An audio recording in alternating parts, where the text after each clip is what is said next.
नमस्कार दोस्तों। नरेंद्र मोदी की भारतीय जनता पार्टी की सरकार और नरेंद्र मोदी की डबल इंजन की सरकारें राहुल गांधी की भारत न्याय यात्रा के नाम से शायद डर गई हैं। शायद इस देश को सामाजिक, आर्थिक और राजनैतिक न्याय देने के नाम मात्र से भारतीय जनता पार्टी और आरएसएस को डर लगता है। शायद नफरत फैलाने वाली सरकार और पार्टी को राहुल गांधी सबसे बड़ा खतरा नजर आते हैं।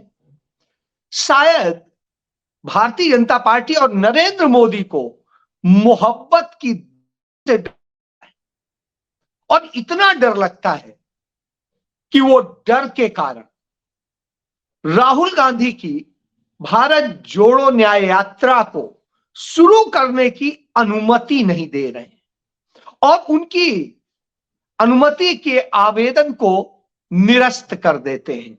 यानी उनको आवेदन जो दिया है उन्होंने उस पर यात्रा नहीं कर पाए, इसकी वो व्यवस्था करते हैं। लेकिन कांग्रेस पार्टी अडिग है, क्योंकि वह महात्मा गांधी की कांग्रेस है, वो पंडित जवाहरलाल नेहरू की कांग्रेस है, वो सरदार वल्लभ भाई पटेल की कांग्रेस है और वो कांग्रेस है मौलाना आजाद की। वो कांग्रेस है सबको जोड़ने वाली, वो कांग्रेस है सबको बनाने वाली। जब यह कांग्रेस हो तो आखिर वो डरेगी क्यों? और इसलिए कांग्रेस ने सरेआम यह घोषणा कर दी है कि यात्रा तो मणिपुर के इंफाल से ही शुरू होगी, चाहे आप जो कुछ कर लो, बहाने आपके नहीं चलेंगे। बहरहाल यात्रा की तैयारी कांग्रेस पार्टी बड़ी तेजी से कर रही है। आज कांग्रेस पार्टी ने अपनी यात्रा को लेकर के जो लोगों के सवाल होते हैं कि आखिर यह यात्रा क्यों, क्या विजन है कांग्रेस के पास में, जो वो 2024 का चुनाव नरेंद्र मोदी से लड़ेगी और किस बेस पे लड़ेगी, क्या सिर्फ नरेंद्र मोदी का विरोध करना है या किस आधार पर, किन विजन को लेकर लड़ेगी, उन सारी बातों को आज 2 पन्ने के एक नोट से कांग्रेस पार्टी ने बिल्कुल स्पष्ट कर दिया। कांग्रेस पार्टी के कम्युनिकेशन सेल यानी संचार सेल के प्रमुख पूर्व केंद्रीय मंत्री जयराम रमेश और कांग्रेस पार्टी के राष्ट्रीय संगठन मंत्री ने इस बात को आज बता दिया कि वो किस ढंग से यात्रा को लेकर के अडिग हैं। और जब उन्होंने यह पंपलेट जारी किया कि यह यात्रा क्यों, तो उससे तमाम उन सवालों का जवाब मिल जाता है जो तमाम विरोधी और तमाम सारे वो लोग जो खुद को बुद्धिजीवी कहते हैं, पूर्व ब्यूरो से जुड़े हुए लोग हैं, ब्यूरोक्रेसी से, और वो तमाम सब भाजपा के एजेंडे पर सवाल उठाते हैं कि कैसे कांग्रेस लड़ेगी, कैसे विपक्ष लड़ेगी, कैसे इंडिया गठबंधन लड़ेगा, तो वो भी स्पष्ट कर दिया जाता है। उसमें पहला विषय है कि न्याय की बात की जा रही है और जब न्याय की बात की जा रही तो सबसे पहला आर्थिक न्याय की बात होती है। जब आर्थिक न्याय की बात होती है तो निश्चित रूप से आता है कि आर्थिक न्याय कैसे देंगे। तो सबसे बड़ी बात राहुल गांधी ने इस यात्रा के माध्यम से इसको लेकर के स्पष्ट करना है कि हर व्यक्ति को उसकी योग्यता अनुसार उसका रोजगार मिले, उसका काम मिले और वो आगे बढ़े। वो कैसे आगे बढ़े, अपनी योग्यता के अनुसार वो कैसे सारी चीजों को पाए जो वो पाना चाहता है, इन सब को लेकर के इसमें फोकस किया गया है। इसमें जो सबसे बड़ी चीज है कि किस तरीके से राहुल गांधी ने जो तमाम लोगों से संवाद किया इस दौर में, कि कुलियों से संवाद किया कि इंजीनियरिंग पढ़ा हुआ लड़का कुली का काम कर रहा है, पीएचडी किया हुआ लड़का चपरासी का काम कर रहा है। जब इस तरह से होगा तो देश का भला हो ही नहीं सकता। हर व्यक्ति को उसकी काबिलियत और उसकी योग्यता के साथ साथ उसी की कुशलता के अनुसार उसको रोजगार मिलना चाहिए, नंबर 1। नंबर 2, रोजगार में न्याय होना चाहिए। यह नहीं है कि अंधाधुंध आप इस आधार पे भर्ती कर लोगे कि ये संघी है इसलिए ये होगा और ये नहीं है इसलिए ये काबिल होते हुए भी नहीं होगा। तो यह चीज नहीं चलेगी। आप कांग्रेस के हो इसलिए होगा, यदि आप दूसरे और विचारधारा के हो तो नहीं होगा। यह नहीं, योग्यता के आधार पर आपका अपॉइंटमेंट होगा। फिर एससी, एसटी, ओबीसी, इन सब को लेकर के जो प्रावधान संविधान में है, उन संविधान के प्रावधानों के तहत सबको हक मिलना चाहिए और उसके मुताबिक उनकी नियुक्ति होनी चाहिए, उनके पद छीने नहीं जाने चाहिए। और जो तमाम संस्थाओं में इन लोगों के पदों को खत्म किया गया है, उसको लेकर भी पूरा पूरा उन्होंने फोकस किया है। इसके साथ साथ आर्थिक रूप से इस देश को जैसे कमजोर किया गया है, चंद पूंजीपतियों को तो और रईस और रईस और रईस दिन दूना रात चौगुना बढ़ाया गया है, वहीं मिडिल क्लास की बचत घटा दी गई। आज उसके पास में अपना खर्चा चलाना मुश्किल हो रहा है, तो वह स्थिति है।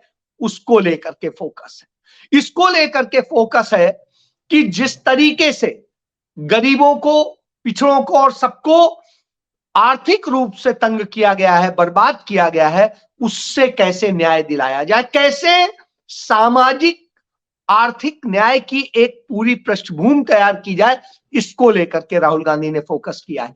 जो मध्यम और निम्न स्तर के उद्योग हैं, उन उद्योगों और व्यवसायों को कैसे मदद की जाए और कैसे जो पूंजीपतियों का पूरा जाल बिछा दिया गया है जिसमें इन सबको खत्म किया जा रहा है, उसको कैसे बचाना है, इसको लेकर के राहुल गांधी की यह यात्रा फोकस करती है। इसके बाद में दूसरा जो विषय है वो सामाजिक न्याय की बात है। सामाजिक न्याय क्या है कि जो जाति और धर्म का पूरा इस देश में चूंकि उसके आधार पर यह पूरी संरचना है, तो उसको भी उसके हिसाब से न्याय मिलना चाहिए और उसका न्याय दिलाने के दिशा में काम किया जाना चाहिए। उसको लेकर के है जो सामाजिक तौर पे नफरत फैलाई गई है, नफरत का खेल किया गया है तमाम जातियों के बीच में, तमाम धर्मों के बीच में, तमाम क्षेत्रों के बीच में, उसको कैसे खत्म किया जाए और विभिन्नता में एकता के रूप में इस देश को फिर से बांधा जाए, इसको लेकर के फोकस किया गया है। तो इसको लेकर के राहुल गांधी पूरी अपनी योजना पर काम करेंगे। जो सबसे चर्चा के बाद आया कि किसान कैसे रहे, दूसरा कामगार कैसे हो, दूसरे लोग कैसे हो, तो कारोबार के हिसाब से हमारे यहां सब कुछ डिफाइन था। अब जाति धर्म के नाम पे जो विभेद किया जा रहा है उसको रोकना है, क्षेत्र के आधार पर जो विभेद किया जा रहा है उसको रोकना है। इसके बाद में तीसरी जो सबसे बड़ी चीज है इसमें वो ये है कि राजनीतिक न्याय। राजनीतिक न्याय क्या है कि तमाम संस्थाओं का विकेंद्रीकरण किया गया था, यानी शक्तियां सिर्फ एक में सीमित नहीं हो, सब में बांटी जाए। यह अधिकार कांग्रेस ने दिया था, यह अधिकार हमारे संविधान ने दिया था, यह अधिकार डॉक्टर भीमराव अंबेडकर के बनाए संविधान में दिया गया था। उसका यह प्रारूप था और जिसका यह प्रारूप था उसमें यही खत्म किया जा रहा है। सारे अधिकार एक मुट्ठी में करके बाकी सबको खत्म कर दो, यह किया जा रहा है। उसको बचाना है। इस देश की पंचायतों को अधिकार दिए गए थे, पंचायती राज व्यवस्था को सशक्त बनाया गया था, उसको खत्म किया जा रहा है, तो उसको पुनः स्थापित करना है। दूसरी और तमाम जो लोकल बॉडीज हैं, दूसरी और संस्थाएं हैं, जो संवैधानिक संस्थाएं हैं, उन सब को सशक्त बनाना, जिससे कि जिस तरह से सरकार का उन्हें गुलाम बना दिया जाता है, वहां पर एक विचारधारा के लोगों को ही सिर्फ इस तरह से योग्यता का पैमाना सिर्फ एक पार्टी का सदस्य होना हो जाता है। इन सबको खत्म करके आपकी योग्यता के अनुसार, आपके सामाजिक पृष्ठभूमि के अनुसार आपको हक दिया जाए, इसको लेकर के है। तो राहुल गांधी की भारत जोड़ो न्याय यात्रा का उद्देश्य बिल्कुल स्पष्ट हो गया है। तो यह वो जवाब है कि आखिर कांग्रेस का विजन क्या है 2024 के लिए, वह यह यात्रा स्पष्ट कर देती है। बहरहाल, लेकिन मणिपुर के मुख्यमंत्री से जाकर के जो कांग्रेस पार्टी के पूर्व मुख्यमंत्री हैं और प्रदेश अध्यक्ष हैं, वो सब लोग जाकर के मिले और उन्होंने कहा यात्रा की अनुमति क्यों नहीं, तो उनका यह सार्वजनिक मैदान है और इस समय यहां पर जो है स्थितियां ठीक नहीं है, तो उनका साहब इसके लिए हम जिम्मेदार हैं। हम तो 8 महीने से चिल्ला रहे हैं आपसे कि इस प्रदेश की स्थितियां खराब हैं, ये ज्वलंत हालत में है, लेकिन ना तो प्रधानमंत्री नरेंद्र मोदी, ना तो अमित शाह और ना आप इस पर चेत रहे हैं। लगातार मणिपुर 8 महीने से अधिक हो गया जल रहा है और आप कर क्या रहे हैं? तो ये गलती तो आपकी है, लेकिन हम तो शांति स्थापित करना चाहते हैं। राहुल गांधी उस दौर में भी आए थे और उन्होंने शांति की ही बात की थी, और अभी भी राहुल गांधी यहां पे कोई राजनीतिक रैली करने नहीं वो आ रहे हैं, वो यहां से यात्रा की शुरुआत करने आ रहे हैं, जिससे कि मणिपुर भारत से अलग नहीं है यह बताना है, और इसीलिए इसे जोड़ने का ही नाम है और न्याय का नाम है। तो न्याय मिलना चाहिए, इसके लिए है। और उसी मैदान में जब आप रैली कर सकते हैं, राजनीतिक रैली कर सकते हैं, तो फिर राहुल गांधी की यात्रा की शुरुआत क्यों नहीं हो सकती है? तो इसका कोई जवाब नहीं था, बस ऑर्डर आ गया कि नहीं, आपका आवेदन निरस्त किया जाता है। कांग्रेस ने कहा कि ठीक है, आप निरस्त कर दी, हम निजी तौर पे निजी कोई स्थान ढूंढ लेंगे, वहां से करेंगे, लेकिन हम तो रैली करेंगे और यहीं से शुरुआत करेंगे भारत जोड़ो न्याय यात्रा की। तो यह कांग्रेस की भी जीत है, और कांग्रेस ने कहा कि हमने तो गांधी से सीखा है, सविनय अवज्ञा आंदोलन, हम पहले आपसे प्रयास करेंगे, हाथ जोड़ेंगे, आप नहीं सुनेंगे तो हम फिर अवज्ञा करेंगे। लेकिन रैली जो है, शुरुआती रैली जहां से शुरुआत होगी भारत जोड़ो न्याय यात्रा की, वो होके रहेगी। तो यह डर दिखाता है कि किस तरीके से, क्योंकि नरेंद्र मोदी के तमाम मंत्री, जो उनके पूर्व के जो है कानून मंत्री हैं, इस समय दूसरे विभाग के मंत्री हैं, किरण रिजिजू, वो कहते हैं सर सपाटे के लिए राहुल गांधी ये करने जा रहे हैं। इसी तरीके से जो इनके पूर्व कानून मंत्री हैं रविशंकर प्रसाद, वो भी इसको लेके हंसी उड़ाते हैं। तो इस तरह से तमाम सारे लोग तमाम तरह के कमेंट करते हैं। जब आप कमेंट करते हैं और भारतीय जनता पार्टी पूरी तरीके से कि कैसे यह यात्रा शुरू हो, इसके खिलाफ क्या किया जाए, क्या नैरेटिव बनाया जाए, उसकी पूरी तैयारी कर रही है और लगातार हमले कर रही है, तो यह बताता है कि भारतीय जनता पार्टी कितना डर गई है। उसके प्रवक्ता हो, सब लगातार हमले कर रहे हैं, तो यह उनका डर दिखाता है।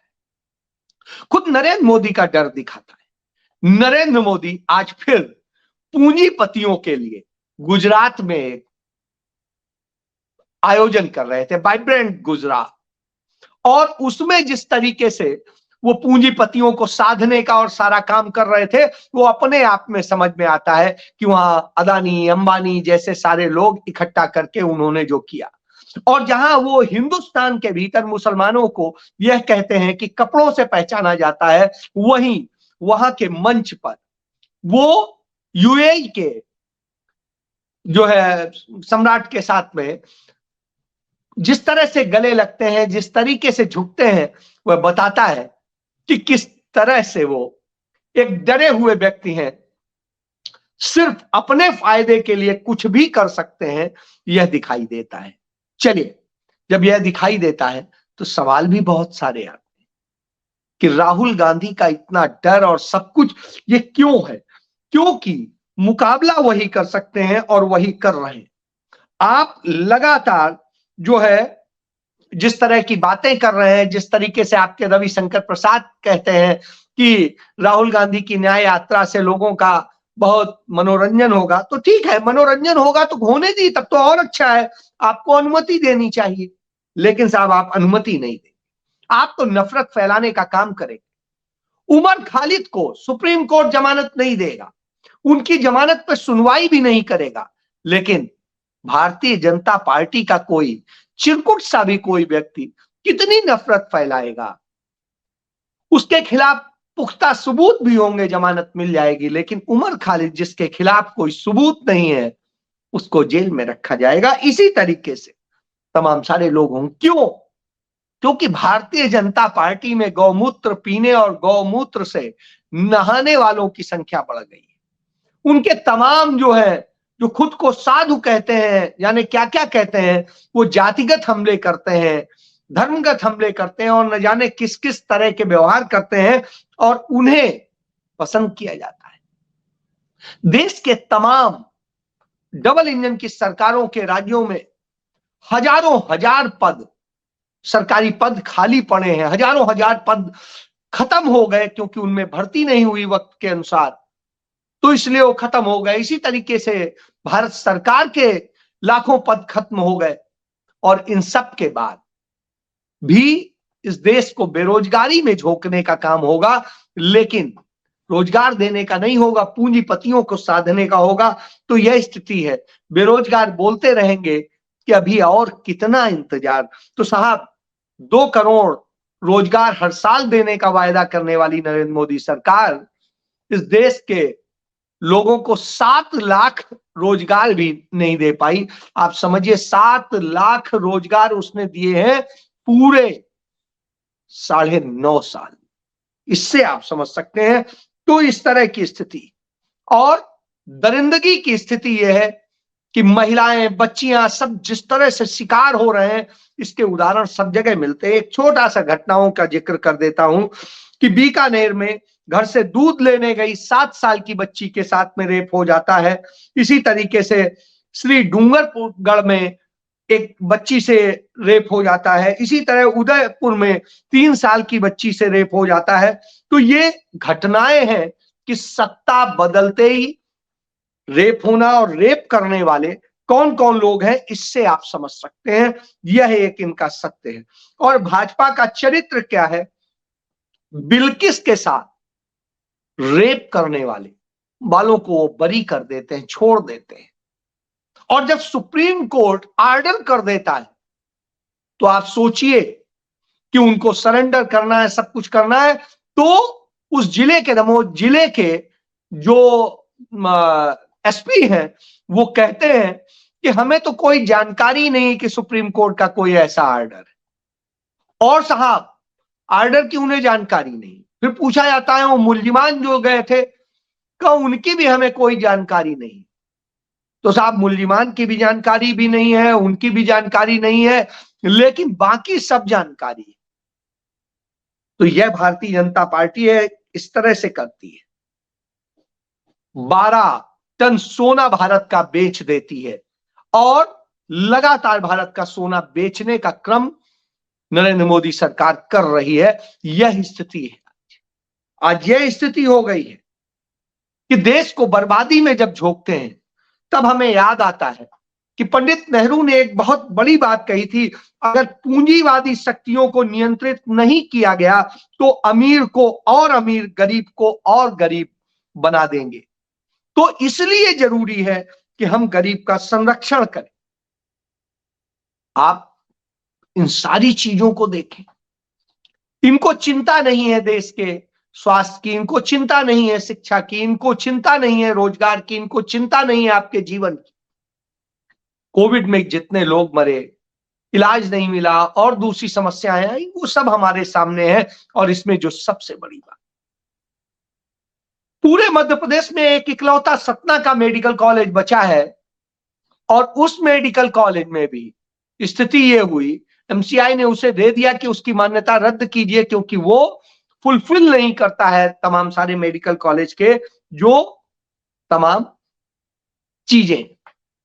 एक तरफ राम मंदिर का ढुनढुना बजाए हुए हैं, दूसरी तरफ इसका जवाब नहीं देते कि जो 1400 करोड़ रुपया इकट्ठा किया गया था उसको लेकर के, बनाने को लेकर के, पहले वो 1400 करोड़ रुपया कौन खा गया? और ये सवाल मैं नहीं कर रहा हूं, ये उसी अखाड़े के, निर्मोही अखाड़े के संत कर रहे हैं जिन्होंने उस राम मंदिर की सबसे पहली लड़ाई लड़ी थी। तो आप समझ लीजिए ये सिर्फ ठगने वाले लोग हैं। और जब ठगने वालों का, ठगों का खुलासा होता है तो वो डरते हैं। और राहुल गांधी यही खुलासा करते हैं और यही उन्होंने भारत जोड़ो यात्रा में किया था और अब भारत जोड़ो न्याय यात्रा में भी यही होने जा रहा है। लोगों को समाधान कैसे दिया जाएगा यह बताने जा रहे हैं। तो इसलिए ये परेशान है और यह नैरेटिव बना रहे हैं। अब इसे समझने की जरूरत है क्योंकि राहुल गांधी की भारत जोड़ो न्याय यात्रा एक बदलाव का प्रतीक है और उसने तमाम सारे नैरेटिव तोड़ दिए थे। अब इनको डर लगता है कि चुनाव के वक्त नैरेटिव टूट गया तो क्या होगा। इसलिए समझना आपको है, समझना हम सबको है, क्योंकि देश बचाना है। आज सबसे बड़ी जरूरत यह है, देश को न्याय देना है। जय